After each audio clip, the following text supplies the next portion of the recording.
Dear seventh class, I hope आप लोगों ने समय कविता के प्रश्न उत्तर कर लिए होंगे।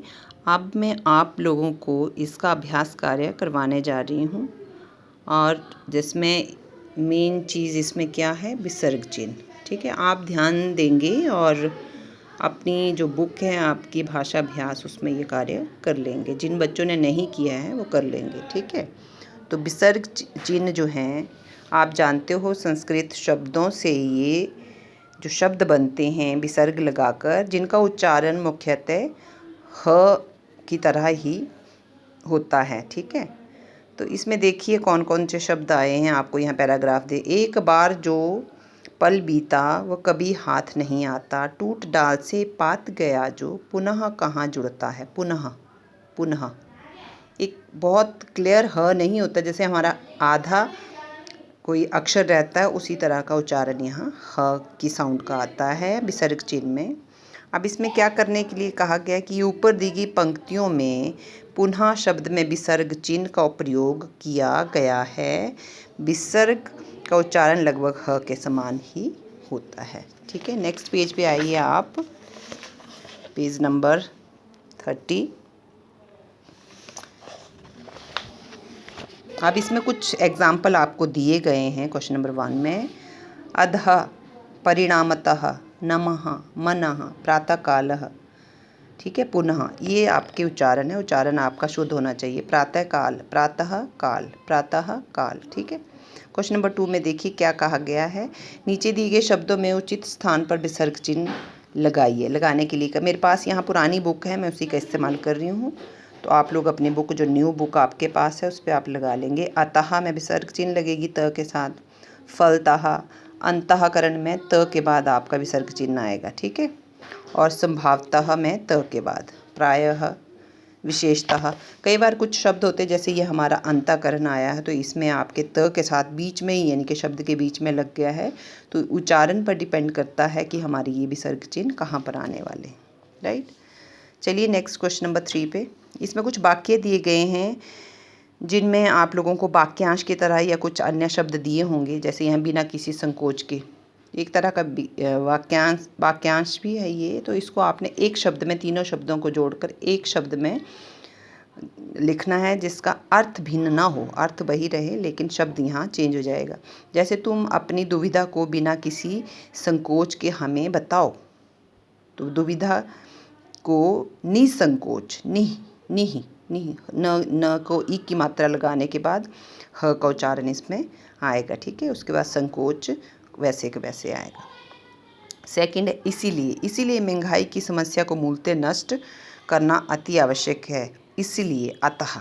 ठीक है, यानी कि समान अर्थ इसका है एक और अतः। नेक्स्ट पे आइए आप, ग भाग में। गंगू ने भ्रष्टाचार फैलाया, परिणाम स्वरूप पकड़ा गया। तो परिणाम स्वरूप की जगह हम परिणामतः भी लिखेंगे, क्योंकि परिणाम स्वरूप में आपका विसर्ग चिन्ह नहीं है। आप परिणामतः लिखेंगे जिसमें विसर्ग चिन्ह आएगा। तो अक्सर है यहाँ पे देश में अक्सर सभी वस्तुओं के दाम बढ़ जाते हैं, है ना। तो अक्सर का हो सकता है यहाँ पे समान अर्थ प्रायः। और यहाँ पे है दोबारा, है ना। अशुद्ध शब्द को शुद्ध करके दोबारा लिखिए, यानी कि पुनः लिखिए।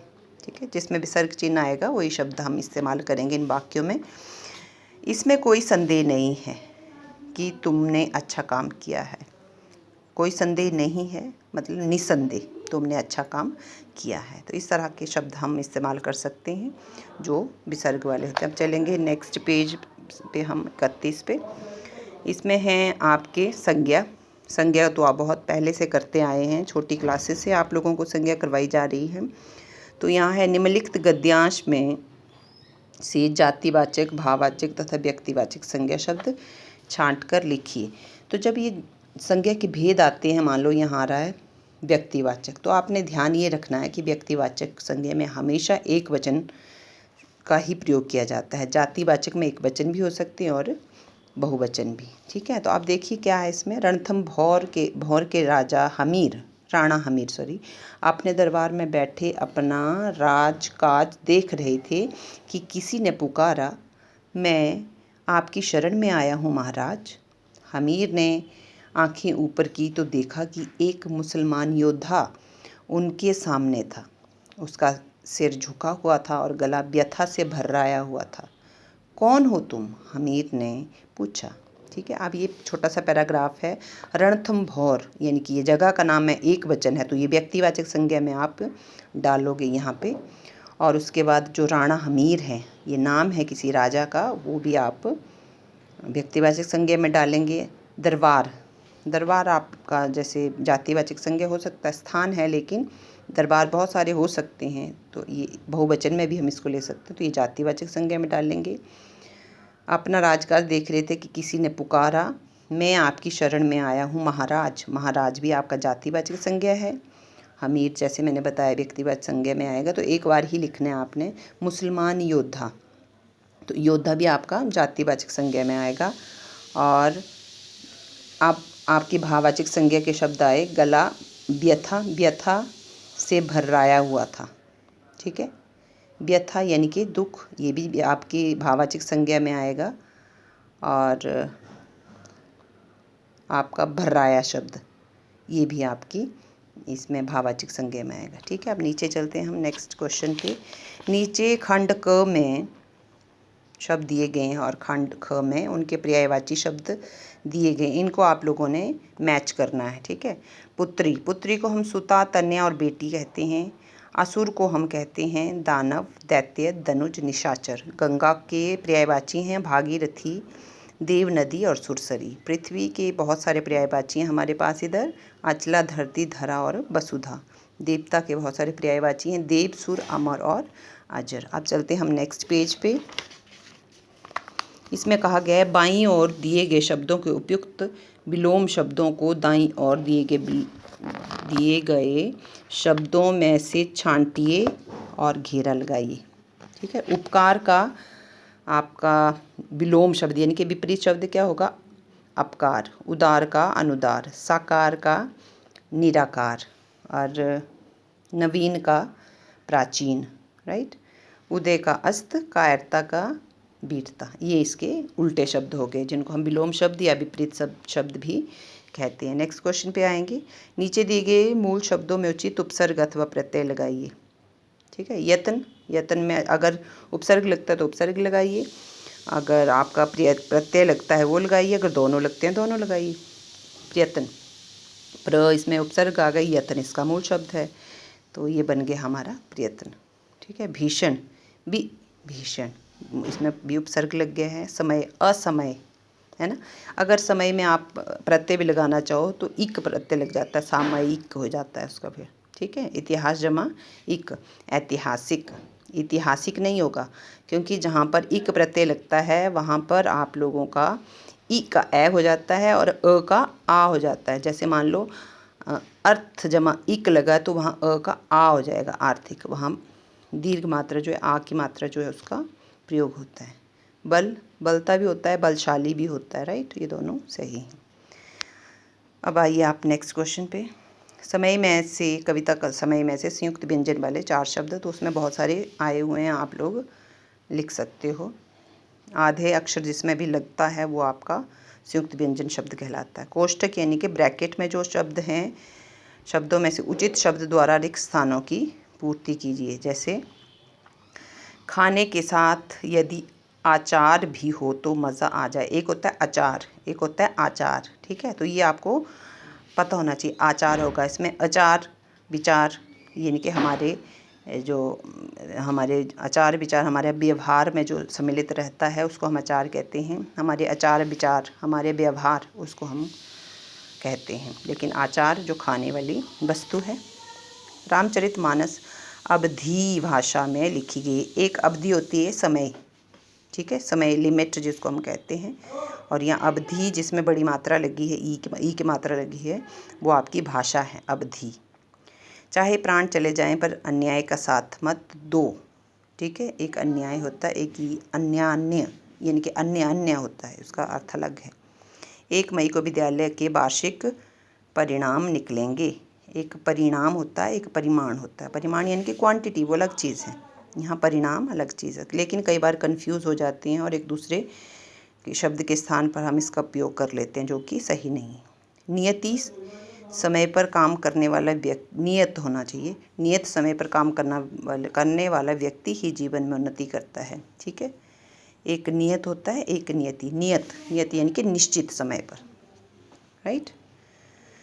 फिर नेक्स्ट वाक्यांश है, जहाँ पहुँचना सरल हो सुगम, जहाँ जाया ना जा सके अगम, जिसका कोई पार न हो अपार, विशाल हृदय वाला उदार, जंगल में अपने आप लगी आग, दावानल, जो बहुत बोलता हो बाचाल। या ठीक है, ये आप कर सकते हैं। इसमें पिंक बॉक्स में दिए हैं, यहाँ से उठाकर आप लोगों को यहाँ फिल करना है।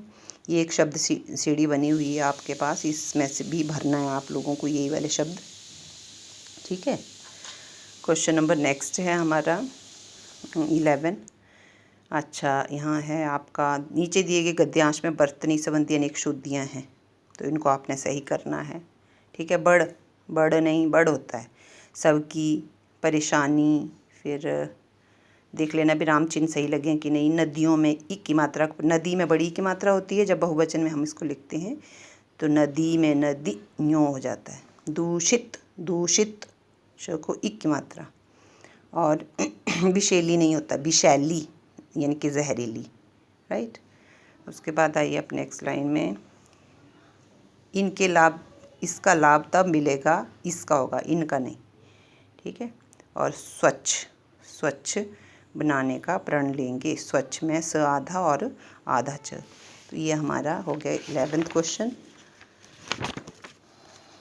ठीक है, इसके बाद हम चलते हैं, और क्या कहा गया है कि ये जो गद्यांश है इसको पुनः लिखने के लिए कहा, गद्यांश को पुनः लिखिए। तो आप लोग इसको शुद्ध करके पुनः लिख सकते हैं, और वचन परिवर्तन करके लिखने के लिए क्वेश्चन दिया गया है। जैसे पक्षी आकाश में उड़ रहे हैं, बहुवचन में लिखेंगे।